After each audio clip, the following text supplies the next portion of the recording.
What if every tear you shed contained the essence of your past?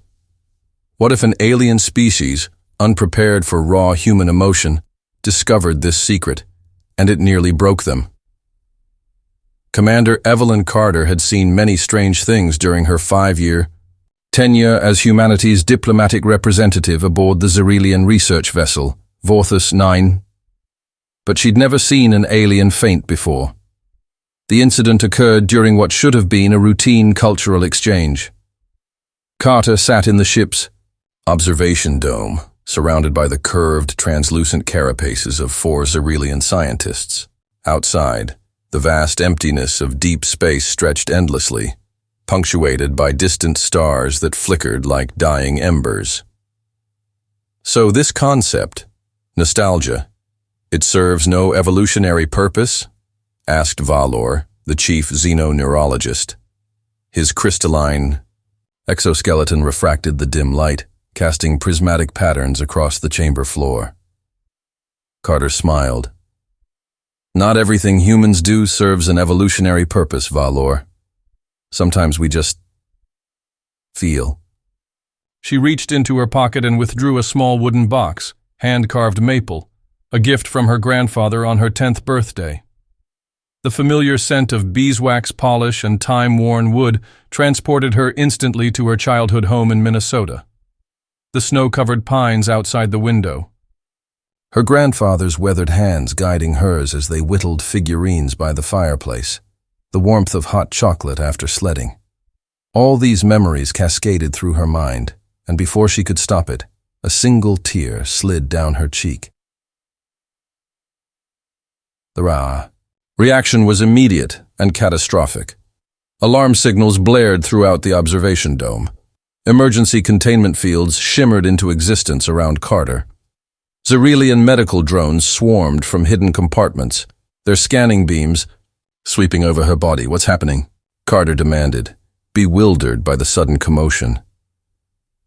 Valor moved closer, his multifaceted eyes focusing on the teardrop that now hung precariously from her jawline. You are leaking, he observed, his voice modulator pitched with concern. Are you damaged? Has our atmosphere become toxic to your biology? Carter almost laughed. No, I'm fine. It's just a tear. Humans cry sometimes when we feel strong emotions. Valor's translator struggled with the concept, finally settling on, you expel neural fluid as an emotional response? It's just salt. Water, Carter explained. The chief scientist's appendages twitched with scientific curiosity. May I collect a sample? For analysis only. We have never documented this phenomenon in any sentient species. Carter shrugged. Sure, it's completely harmless. That simple permission would change the course of interstellar relations forever. The Xerelian Science Council chamber buzzed with agitation. Holographic projections displayed the molecular structure of human tears, enlarged to show the complex Sci-Fi neural markers that had been discovered during the preliminary analysis. Senior researcher Kelvex gesticulated with his upper limbs, his exoskeleton clicking in agitation. The implications are staggering. These are not mere excretions. These tears contain active neural residue, microscopic emotional memory compounds carrying precise biochemical signatures of past experiences. Valor, standing at the center of the chamber, addressed the assembled council members. In simplest terms, humans do not just cry. They leak memories. A ripple of disbelief passed through the gathering. High Counselor Zinthar's voice cut through the commotion. Preposterous. Memory cannot exist outside a neural network. And yet, the evidence is conclusive, Valor countered. We have identified neuropeptides and emotional echoes within these tears. Each carries faint neurological imprints of the event that caused it. Furthermore, the chemical structure varies depending on whether the tear was caused by joy, grief, or longing. And what of the human? Zinthar inquired. This, Carter, is she aware of what she has revealed to us? Valor's crystalline form dimmed slightly, the Xerelian equivalent of hesitation. She believes she has shared something trivial. Humans are apparently unaware of the memory-encoding properties of their lacrimal fluid. High Counselor Xin Tha leaned forward, her translucent exoskeleton glinting under the chamber's lights. Then we must ensure it remains this way. If humans discovered the true nature of their tears, the diplomatic consequences could be severe. Valor shifted uncomfortably. There is more, High Counselor. I believe these tears have transmissible memory potential. In theory, when applied to our neural interfaces, human tears could induce hallucinatory recall experiences, allowing us to temporarily experience the emotions of the tear's origin. The council chamber erupted into chaos. Some members clicked, in scientific fascination, others in moral outrage. Amidst the commotion, Valor made a decision that would alter his life irrevocably. Valor lay in the sterile confines of the laboratory, surrounded by monitoring equipment. Attached to his primary neural cluster was a specialized interface designed to process the human tear sample. Fellow scientists worked meticulously, preparing for the experiment. "Neural interface synchronized," reported one technician. "Sample preparation complete." Valor's voice remained steady. "Proceed with the test." A single drop of Commander Carter's tear was introduced to the neural interface. For a moment, nothing happened. Then Valor's entire body convulsed violently. His consciousness exploded into a kaleidoscope of foreign sensations. The rough texture of tree bark against small hands. The sound of laughter echoing across a frozen lake. The grief of losing someone called Grandpa, the warmth of the Minnesota sun. The crushing alienation of being the only human aboard a vessel of crystalline beings who could never understand the concept of home. Valor experienced it all in a devastating instant, living an entire lifetime compressed into a single moment of overwhelming intensity. His mind, evolved for logical compartmentalization, had no defenses against this flood of raw human emotion. When the neural link was severed, Valor lay motionless. Medical scanners indicated he was alive, but his consciousness had retreated deep within his neural network. For 3 solar rotations he remained unresponsive, locked in a catatonic state that baffled Xyrelian medical science. When he finally spoke again, his first words sent shivers through the Science Council. "I understand them now, and they must never know what we have discovered." In the weeks that followed, the Xyrelian High Council classified human tears as a Class 4 controlled substance. All research was to be conducted under the strictest security protocols. Commander Carter remained oblivious to the true reason behind the sudden increased interest in human physiology. However, word of the discovery spread through unofficial channels. Ambitious researchers, rogue scientists, and interstellar opportunists began to take notice. On distant trading outposts and in shadowy corners of space stations, whispers circulated about a new substance from Earth that could allow one being to experience the emotions of another. The demand for human tears, dubbed liquid nostalgia, in black market circles, grew rapidly among wealthy Xyrelian elites seeking novel experiences. Clandestine collection operations were established. Unscrupulous entrepreneurs began planning how to extract this valuable resource from its unwitting source, humanity. And all the while, Commander Evelyn Carter continued her diplomatic work aboard the Vorthus 9, completely unaware that her single tear had set in motion events that would soon thrust humanity into a dangerous new era of interstellar politics. Admiral Julian Reeves strode through the bustling corridors of Arcturus Station, Earth's primary deep space military installation. His weathered face, carved by decades of space service, remained impassive despite the troubling intelligence report, clutched in his hand. 6 human transport vessels attacked in the past month, he muttered to his executive officer, Commander Wei Jiang. All survivors reporting the same thing, aliens specifically targeting the crew, taking captives but leaving cargo untouched. Jiang nodded grimly. Not typical pirate behavior, and the victims all show signs of... She hesitated. "Say it, Commander." "Forced Tier extraction, sir. Reeves stopped abruptly, causing a junior officer to nearly collide with him. How the hell did this information leak? The tier directive was classified at the highest levels. 8 months had passed since Earth's intelligence services had uncovered the truth about the Xyrelian research into human tiers. A covert agent, embedded within the Vorthus 9, had transmitted the classified Xyrelian research data, revealing the alarming discovery of memory-encoded neural residue in human lacrimal fluid. The implications had been deemed too sensitive for public knowledge. The potential for memory extraction warfare or emotional exploitation was too great. Unknown, sir, Zhang replied. But the black market doesn't care about our security protocols. Human tiers are now the most valuable biological commodity in 3 sectors. They're calling it liquid nostalgia or memory fluid. Current street value is approximately 500,000 credits per milliliter. Reeves resumed walking, his pace quickening. And now, we've got multiple species hunting humans for their tiers. Perfect. They entered the secure briefing room where the station's senior staff had assembled. Reeves didn't waste time with pleasantries. Ladies and gentlemen, as of 0600 hours, Operation Floodgate is in effect. All civilian transport vessels are to receive military escorts. We're deploying rapid response teams to all human outposts. And most importantly, we're implementing the public briefing protocol. A murmur ran through the assembled officers.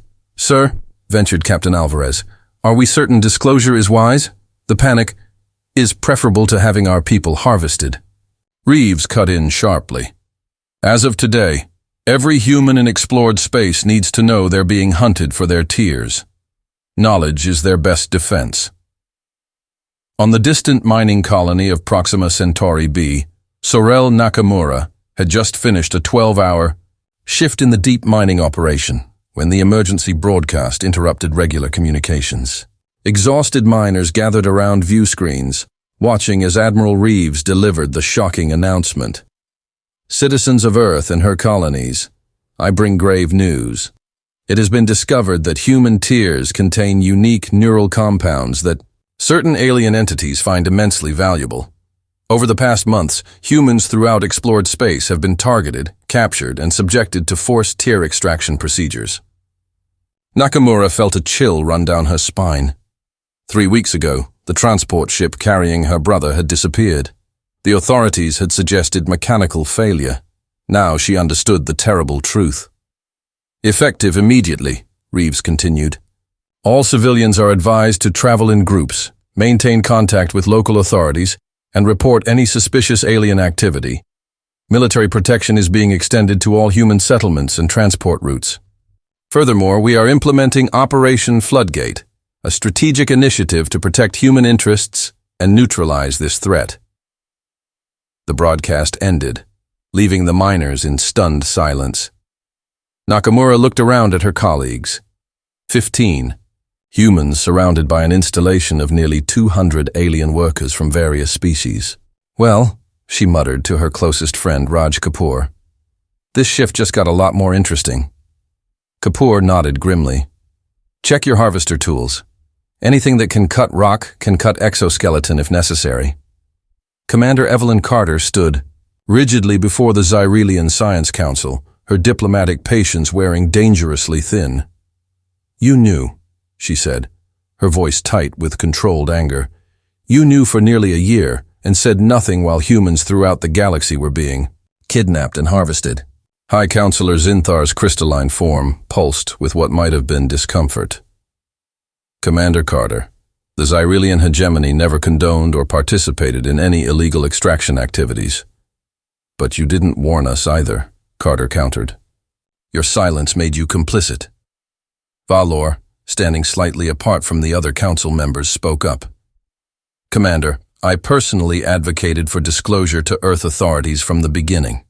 I was overruled. Carter's gaze swept the chamber. Earth is implementing the tier directive effective immediately. Any vessel, governmental or private, found with unauthorized human tier samples will be considered engaged in biological warfare against humanity. Any facility conducting research without explicit Earth government permission will be subject to immediate military action. Zinthar's form darkened. You threaten us with war? I'm informing you of our defensive posture, Carter replied coldly. Additionally, I'm hereby invoking Article 7 of our diplomatic treaty, which allows me to request all research data related to human biology. I want every scrap of information you have on tiers, their properties, effects, and potential applications. Such data is classified under Xyrelian.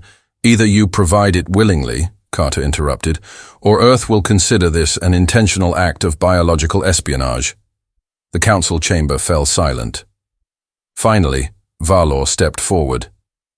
I will provide the commander with all relevant data, he announced, ignoring the clicks of protest from his colleagues. It is their right to know. In the lawless reaches of the Perseus Arm, a massive vessel drifted silently through an asteroid field. Unlike the sleek military crafts of Earth or the crystalline ships of the Xyrelians, this was a patchwork monstrosity, a mobile harvesting factory cobbled together from stolen technology and abandoned hulls. Within its cavernous processing chamber, rows of transparent pods lined the walls. Each contained a human captive, suspended in nutrient solution, with specialized equipment attached to their tear ducts.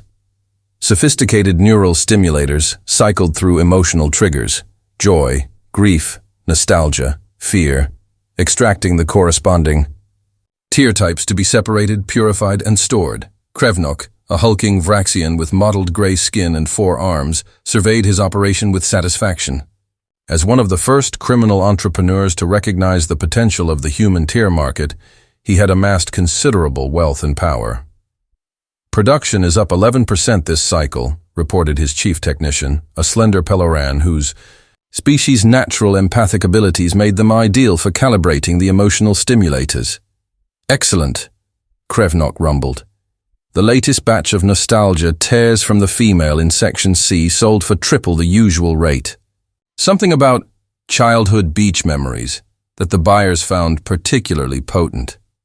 The technician gestured toward a newly captured human male, still unconscious as he was being prepared for processing. This one was a military courier. Security. Implants suggest he might have valuable tactical information. Krevnok's lipless mouth stretched into what passed for a smile. Then we'll extract his fear tiers first. Military types always have the most potent fear. They've seen things that civilians can't even imagine. A sudden alarm blared throughout the chamber. Krevnok spun toward the command console. What is it? Unknown vessel approaching, reported the sensor operator. Not broadcasting identification. Moving fast. Too fast for this debris field, Krevnok snarled. Activate defensive. Systems. Prepare to... The entire harvesting factory shuddered violently as something struck its outer hull. Then again, and again. Precision impacts targeting key structural points. What are they firing at us? Krevnok demanded. The sensor operator's voice was tight with disbelief. Nothing, sir. They're ramming us at near relativistic speeds. That's impossible, Krevnok snapped. No pilot could navigate an asteroid field at those velocities, much less execute targeted strikes. Another impact rocked the factory, more violent than the others. Warning lights flashed as emergency bulkheads slammed down. Through the viewport, Krevnok caught a glimpse of their attacker, a small, sleek craft with Earth military markings. It executed an impossible maneuver, threading between 2 massive asteroids with millimeters to spare, then accelerated directly toward the factory's bridge. In his final moments, Krevnok realized his critical mistake. He had built his criminal empire on exploiting human emotions without ever considering that rage might be the most dangerous one of all. The Special Warfare Advanced Tactical Squadron, SWAT, was humanity's answer to the tear harvesters. While conventional military forces secured human colonies and transport routes, these elite operators took the fight directly to those who had preyed upon humans. Lieutenant Commander Ash Rivera guided her Wraith-class interceptor through the debris field that had once been Krevnok's harvesting factory. The neural interface that connected her directly to her craft's systems allowed for the impossible maneuvers that had destroyed the facility. No organic pilot could have survived the G-forces involved, but the interface bypassed traditional control systems, translating Rivera's thoughts directly into ship movements. "Harvester facility neutralized," she reported. "Commencing survivor extraction." The neural link tingled at the base of her skull as data flowed directly into her visual cortex. 27 human captives identified, all still alive in their suspension pods. Their vital signs appeared as ghostly overlays in her field of vision. "Dispatch medical shuttles," ordered Colonel Tamir Nazari, SWAT commander, his voice coming through with perfect clarity despite the electromagnetic interference from the asteroid field. "Rivera, your team will secure the facility's data core. We need their client list and supply chain information." "Copy that," Rivera acknowledged. She signaled to the 3 other Wraith pilots in her squadron, and they maneuvered their craft toward the factory's still intact central section. As they docked and prepared to board, Rivera thought about how much had changed in the 6 months since Operation Floodgate began. The revelation about human tears had initially caused panic, but it had quickly transformed into something else, a cold, calculated fury that united humanity like nothing before. Earth's various nations and factions, often fractious and competitive, had coalesced around a single purpose: to protect their people and make the harvesters pay. Military technologies that had been theoretical or experimental were fast-tracked into production. The neural interface system that allowed SWAT operators to pilot their wraiths had been in development for decades, deemed too risky for human use. Now, volunteers lined up for the invasive surgical procedure, willing to risk neural damage for the chance to fight back. Rivera and her team cut through the harvester facility's emergency bulkhead, weapons ready as they entered the processing chamber. The scene inside made her stomach turn. Rows of suspension pods, each containing a human floating in nutrient solution, tubes and wires connected to their tear ducts and neural ports. "Life support is stable," reported Lieutenant Wei, scanning the nearest pod. "These people are in decent condition, all things considered. Looks like they were being kept healthy to maximize production." Rivera moved deeper into the facility, following the data architecture schematics overlaid on her vision, courtesy of the neural link. "Command, we're approaching the central core. Expect to have their database extracted within 15 minutes. Make it fast," Nazari replied. "We've got incoming vessels, likely Krevnock's associates responding to the attack." Rivera quickened her pace, navigating through the labyrinthine corridors of the patchwork facility. The team reached the data core, a massive crystalline structure pulsing with bioluminescent energy, typical of Vraxian technology. "Quantum encryption," Wei observed, connecting his devices to the core's interface. "This might take longer than expected." Rivera made a quick decision. "Use a tear sample." Wei looked up sharply. "Commander?" "Vraxian systems are designed to process emotional data," Rivera explained. "They're using human tears as a commodity, which means their security systems will recognize and prioritize that data format." She removed a small vial from her tactical Sci-Fi vest, the liquid inside catching the light. "This is mine. Authorization Floodgate Omega." Wei's eyes widened slightly. All SWAT operators had provided voluntary tear samples for use in special operations, but the emotional cost of producing them was enormous. The technicians used targeted neural stimulation to evoke specific memories, extracting tiers of particular emotional signatures. The process was painless physically, but left psychological scars that most operators didn't discuss. Rivera held the vial steady. Pride tears, generated while watching Earth's response to the crisis, should override their security protocols. They're designed to value strong emotional content. Wei nodded and connected the vial to his decryption device. As predicted, the Vraxian systems responded immediately to the human tear input, security. Barriers dissolving as the emotional data was prioritized over standard encryption. "We're in," Wei announced, downloading their entire database. Rivera allowed herself a small smile of satisfaction. "Let's see how they like having their secrets extracted." The Tier Directive had transformed Earth's approach to interstellar diplomacy. Where once humans had been eager partners in cultural exchange, they were now cautious, guarded, and calculating. Species that had previously viewed humans as naive, newcomers to the galactic community now approached with wary respect. Admiral Reeves stood before the Earth Security Council, presenting the results of the latest SWAT operations. In the past 3 months, we've neutralized 17 harvesting operations, rescued over 200 captives, and identified most of the major players in the tier trade. The black market price has plummeted as we've disrupted the supply chains and publicly executed several high-profile traffickers. The council members nodded approvingly, though their expressions remained grim. General Liang, representing the Asian Alliance, leaned forward. And what of the diplomatic situation? How are the Xyrelians responding to our new posture? They're adapting, Reeves replied. Commander Carter has negotiated a comprehensive research agreement. All Xyrelian data on human tiers is now being shared with our scientists, and joint studies are underway to develop countermeasures against unauthorized extraction. And Valor? Asked the African Union representative. Is he still providing assistance? Reeves nodded. He's become our most valuable ally within the Xyrelian hegemony. After his experience with Commander Carter's tier, he seems to feel a personal responsibility toward humanity. His insights into Xyrelian thought processes have been invaluable in our negotiations. The European Federation's delegate, a severe woman with steel-gray hair, tapped her console. What concerns me is the wider implications.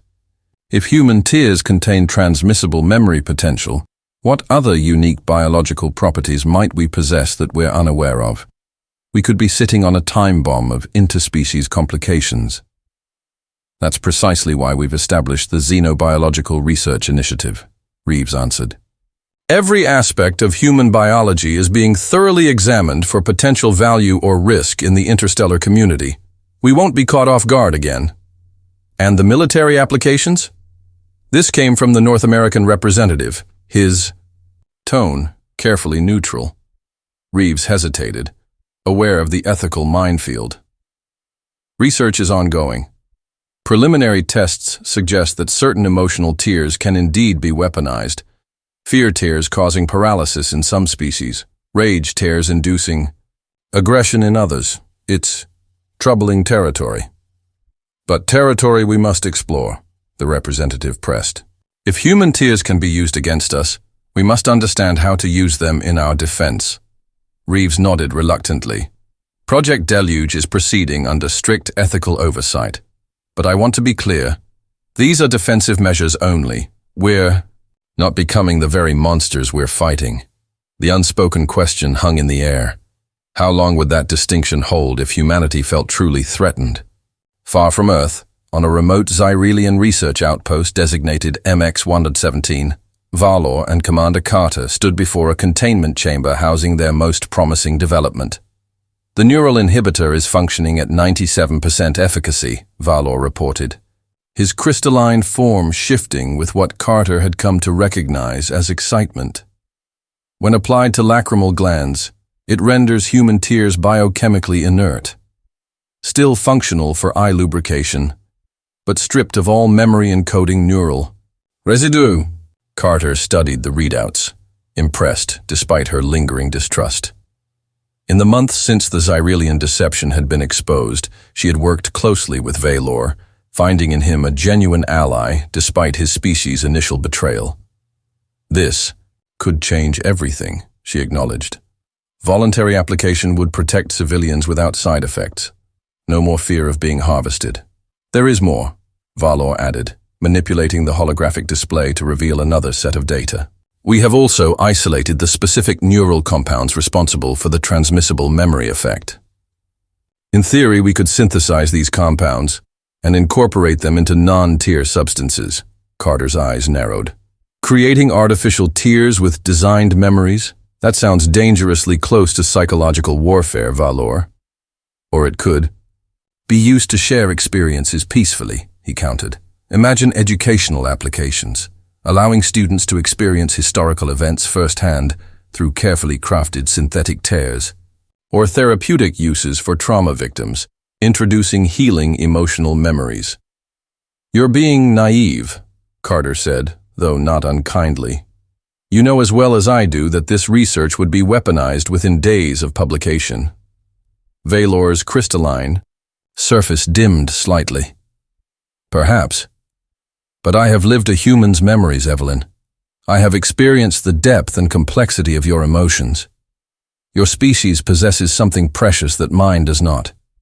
The ability to truly feel across your entire neural network, not just in designated emotional processing clusters."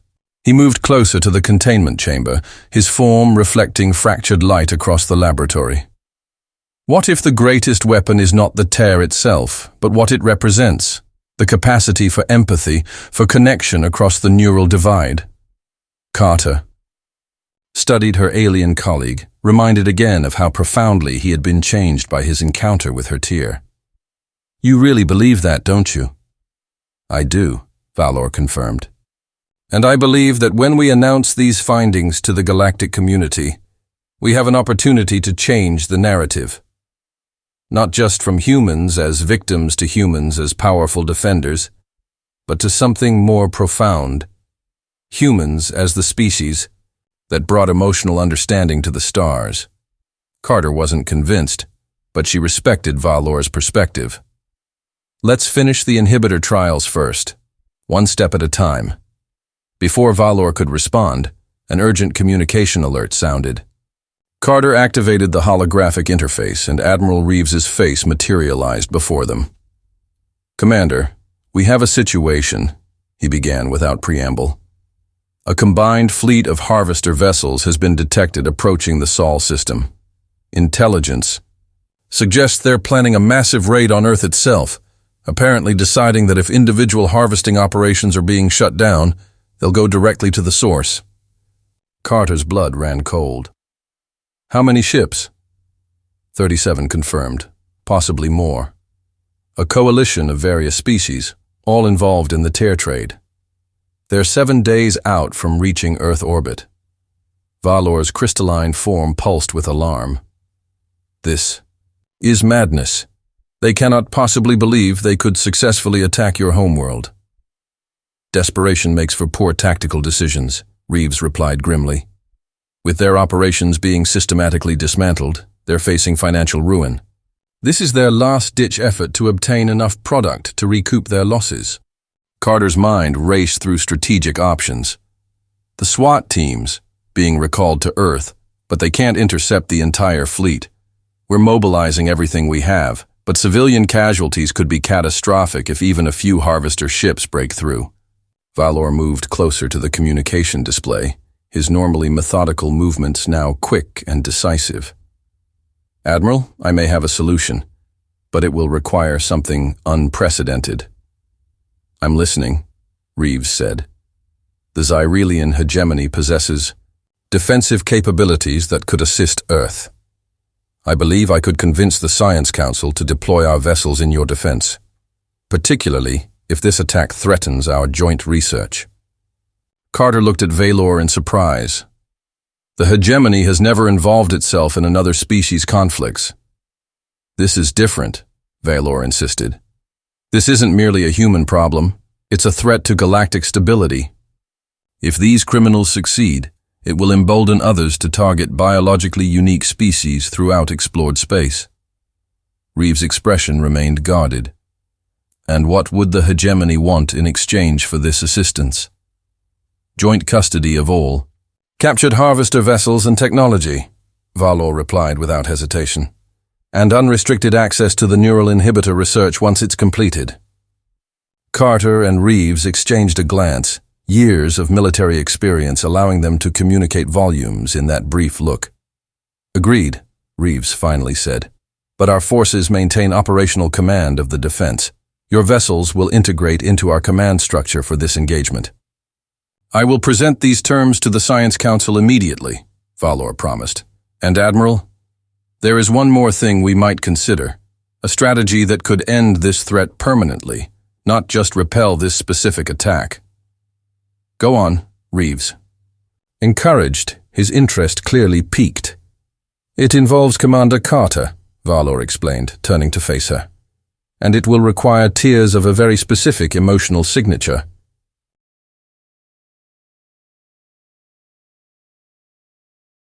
The Harvester fleet dropped out of faster-than-light travel at the edge of the Sol system, their mismatched vessels forming a ragged but intimidating armada, composed primarily of retrofitted cargo ships and decommissioned military craft from IFE. A dozen different species, they presented a bizarre sight against the backdrop of Neptune's blue atmosphere. In the lead vessel, Fleet Commander Zox, a Targolian whose amphibious species was particularly sensitive to emotional chemicals, surveyed the tactical display with growing unease. Earth's defensive preparations were far more extensive than their intelligence had suggested. They've established a multi-layered defensive perimeter, reported his tactical officer. Military vessels in standardized formations, but also these smaller craft moving in unusual patterns. Our systems can't predict their trajectories. Zox studied the display, his gill slits flaring with concern. The small craft, barely large enough to hold a single pilot, darted through space with impossible agility, defying normal inertial limitations. "Continue the approach," he ordered, pushing aside his misgivings. "Our numerical advantage remains. Even if we lose half our fleet, the potential profit from a single day of harvesting Earth's population would make us wealthy beyond imagining." His communications officer interrupted. "Commander, we're receiving a transmission from a Xyrelian vessel." Zox's webbed fingers tightened on his command chair. "Xyrelians, display." The view screen activated, revealing the crystalline form of a Xyrelian. Zox recognized the insignia of the Science Council. "Harvester Fleet," the Xyrelian began. "This is Chief Researcher Valor of the Xyrelian Science Council.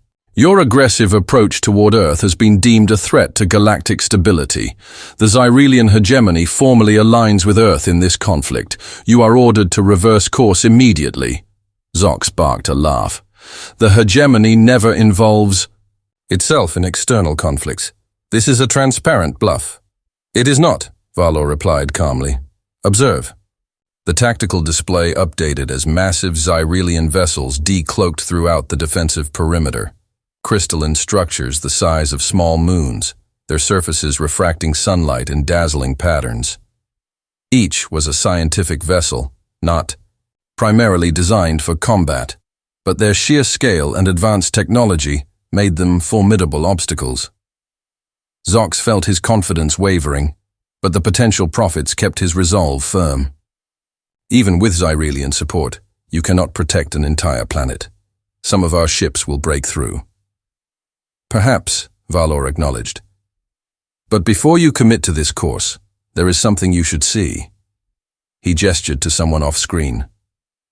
Commander Carter, a human female, stepped into view, her expression resolute. "This is Commander Evelyn Carter of Earth Diplomatic Corps. We are transmitting a data package to all vessels in your fleet. I suggest you review it carefully before proceeding." The transmission ended, replaced by an incoming data file. Zox hesitated only briefly before authorizing its acceptance. Earth's cyber warfare capabilities were primitive compared to most spacefaring species.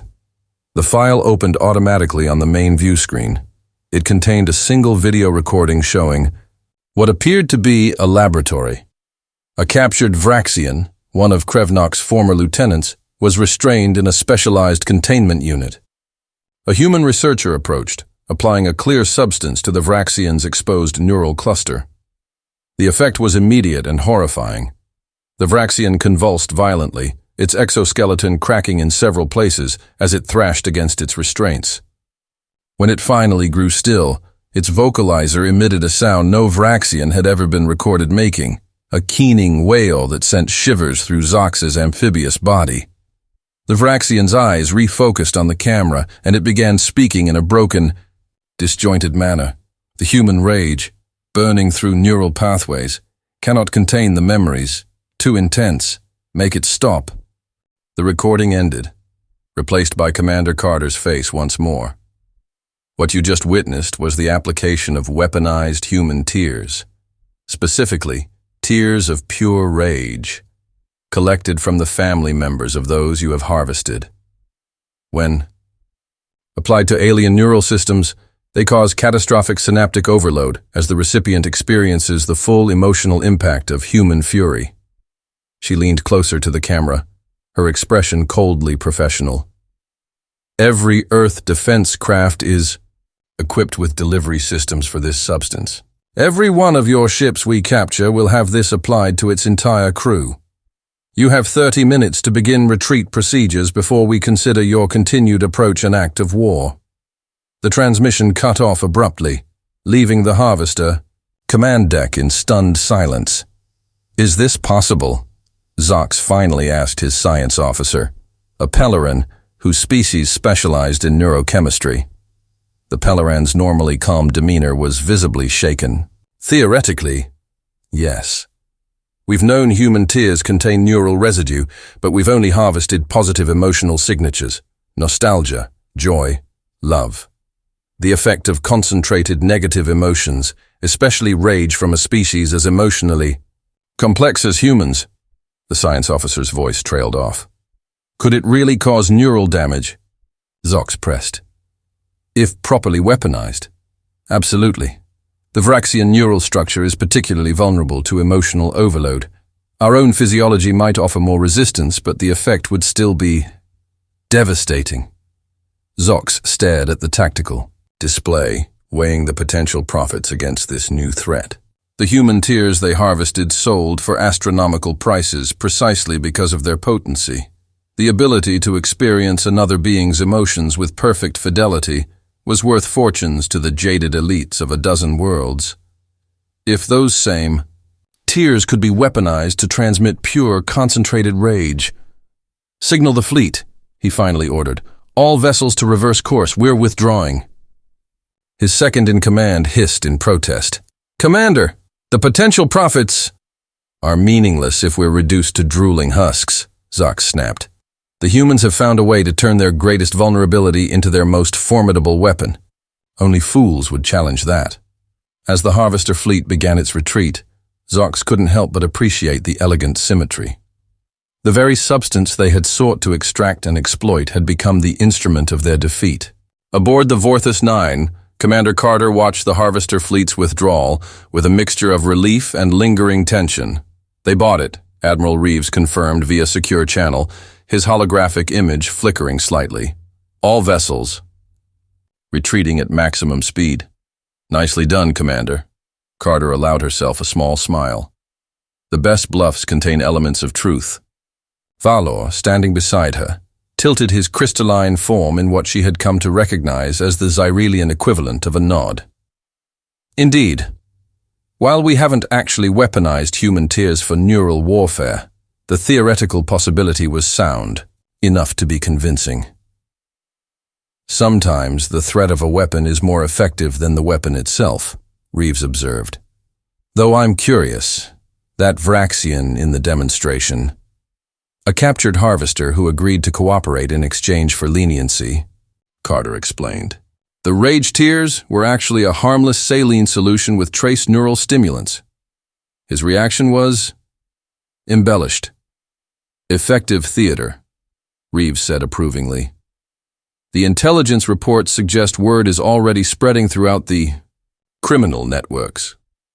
The prevailing narrative is that humans have developed a biological weapon using their own tears, poetic justice against those who harvested them. Valor's form pulsed with what Carter had learned was amusement. I find it fascinating how quickly the perception of humans has shifted in galactic consciousness, from vulnerable curiosities to formidable defenders in less than one standard year.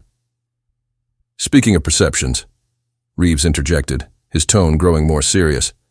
The Earth Security Council has reached a decision regarding the neural inhibitor research.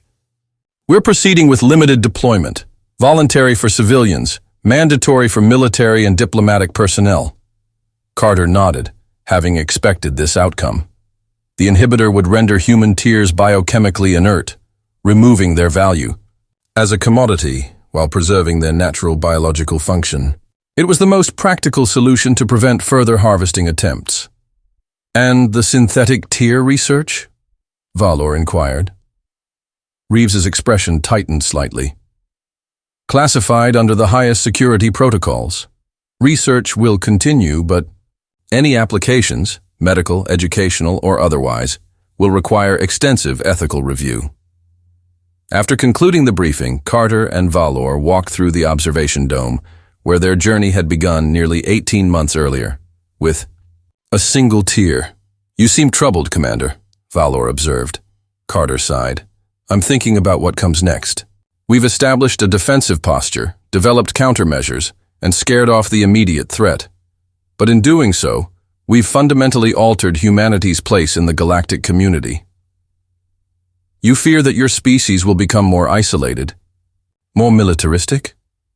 That's part of it," she acknowledged. "But I'm also concerned about the research itself. Now that we understand the properties of human tears, that knowledge can't be unlearned. Even with the neural inhibitor, the potential for weaponization remains." Valor was silent for a moment, his crystalline structure refracting the starlight in complex patterns. "When I experienced your tear, when I lived your memories, I felt something my species rarely encounters, genuine empathy, not the intellectual understanding of another's perspective, but the visceral experience of it. That's what makes tear extraction so valuable," Carter said bitterly, "and so dangerous. Or so transformative," Valor countered. "Consider this perspective. What if tears are not merely a vulnerability to be protected, but a gift to be shared, under the right circumstances, with proper consent and ethical frameworks?" Carter looked skeptical. "You're suggesting voluntary tear donation? For scientific and cultural exchange, yes.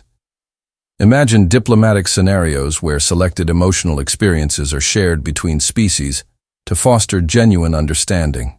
Not as a commodity to be bought and sold, but as a bridge between fundamentally different forms of consciousness." The concept was radical, even unsettling, but Carter found herself considering it seriously. "A kind of neurological diplomacy?" "Precisely," Valor affirmed, his voice modulator conveying enthusiasm. "The Xyrelian Science Council is already drafting protocols for such exchanges, strictly voluntary, with comprehensive safeguards." Carter gazed out at the stars, considering the implications. "It would require a level of trust that doesn't currently exist in interspecies relations." "Then perhaps that is what we should build," Valor suggested, "starting with our two species." The conversation was interrupted by an urgent communication alert. Carter activated the holographic interface to find Admiral Reeves again, his expression grave. "Commander, we have a new development. A delegation from the Galactic Concord has just arrived at Arcturus Station, requesting an emergency conference regarding human tears." Carter frowned. The Galactic Concord, a loose coalition of 27 spacefaring species, had previously shown little interest in human affairs. What specifically do they want? They're proposing classifying human tears as a controlled substance throughout conquered space, but with an unusual caveat. They want Earth to establish a regulated program for voluntary tear donation for scientific and medical research. Valor's crystalline form brightened with surprise. "That is unprecedented. The Concord rarely involves itself in biological matters of individual species. Apparently word of our weaponized tears demonstration has reached them," Reeves explained. "They're framing this as a matter of galactic security, but several member species have expressed interest in the potential medical applications, particularly for neurological conditions that don't respond to conventional treatments." Carter exchanged a meaningful glance with Valor. "It seems your idea of neurological diplomacy may have supporters beyond the Xyrelians." "I'll need you both at this conference," Reeves continued. "Commander Carter as Earth's diplomatic representative, and Valor as our scientific liaison. This could be a turning point in how humanity engages with the wider galactic community." After the Admiral's image faded, Carter turned to Valor. "From vulnerability to weapon to diplomatic tool, all because of a single tear shed in this very room.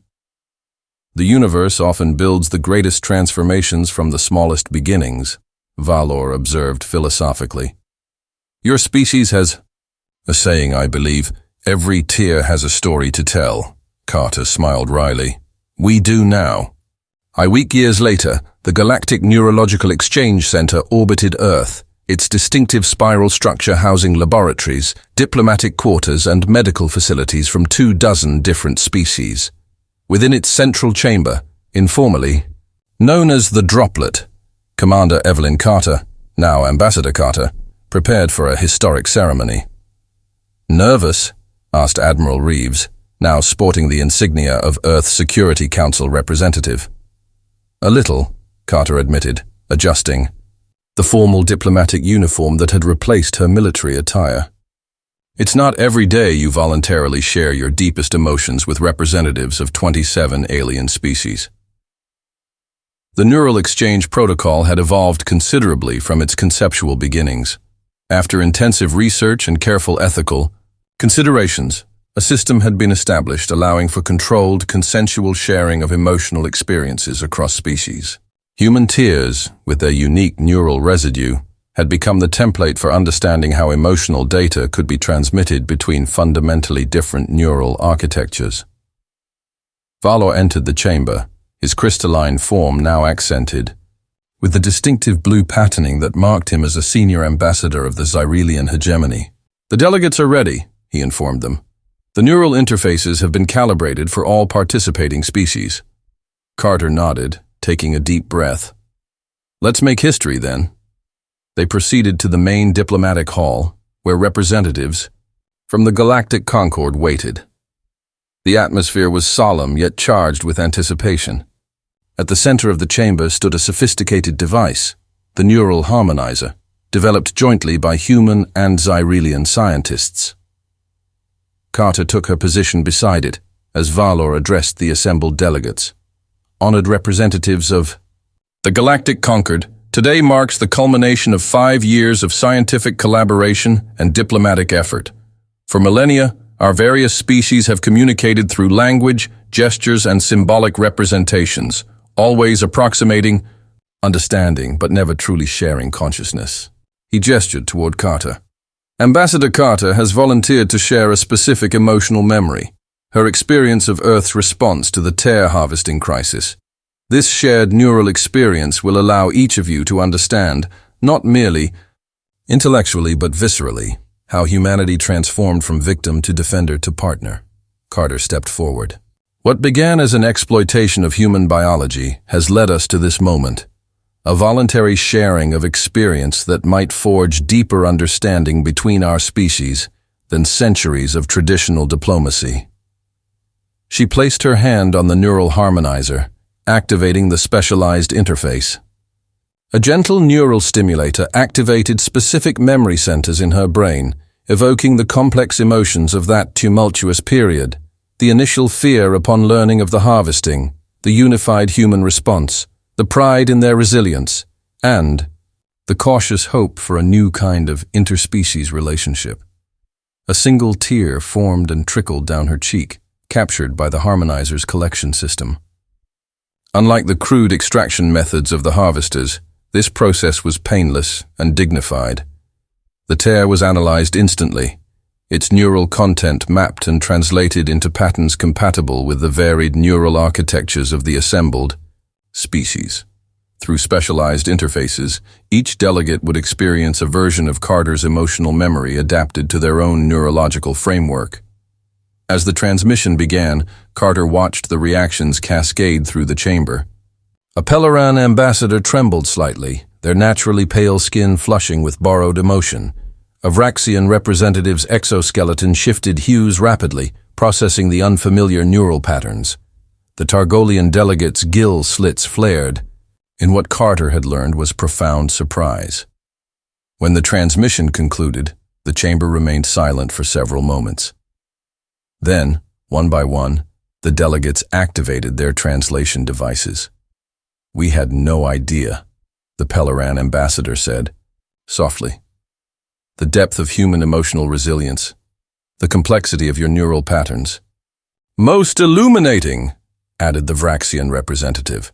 "We have traded in emotions for centuries, but never truly understood their nature until this moment." The Targolian delegate moved forward, performing the elaborate gesture of respect, rarely seen in interspecies diplomacy. "Ambassador Carter, the Targolian Collective formally proposes expanding the Neural Exchange Protocol to include voluntary contributions from all member species. If humans can share their consciousness so generously, we must respond in kind." Murmurs of agreement spread through the chamber as other delegates voiced their support. What had begun as a diplomatic experiment was transforming into a new foundation for galactic relations. As the formal proceedings concluded, Carter found herself standing again in the observation dome of the Exchange Center, gazing down at Earth. Valor joined her, his crystalline form reflecting the blue-green beauty of her homeworld. "Your single tear in my laboratory began something remarkable," he observed. "From it came conflict and danger, yes, but also unprecedented cooperation and understanding." Carter nodded thoughtfully. "It's strange to think that our greatest vulnerability became our most valuable contribution to galactic society." "Perhaps that is true of all species," Valor suggested. "Our unique biological traits, the very things that make us different and sometimes vulnerable, may ultimately be what bind us together." They stood in companionable silence, watching Earth rotate slowly beneath them. In the distance, a Xerelian scientific vessel and a human military craft conducted joint maneuvers, their contrasting designs, one crystalline and elegant, the other sleek and powerful, complementing each other in cosmic dance. "Do you ever regret it?" Valor asked suddenly. "That first tear that changed everything?" Carter considered the question seriously. The past 5 years had been tumultuous, periods of crisis and conflict giving way to unprecedented diplomatic breakthroughs and scientific discoveries. Human tears were still a controlled substance throughout explored space, but now they were shared willingly under strict protocols, furthering neurological research and cross-species understanding. "No," she finally answered. "That tear revealed a truth we needed to confront. That in this vast universe, what makes us uniquely human isn't something to hide or fear. It's something to understand, protect, and when appropriate, share." She smiled at the crystalline being who had become her closest alien colleague. After all, every tear has a story to tell. And sometimes that story changes the universe.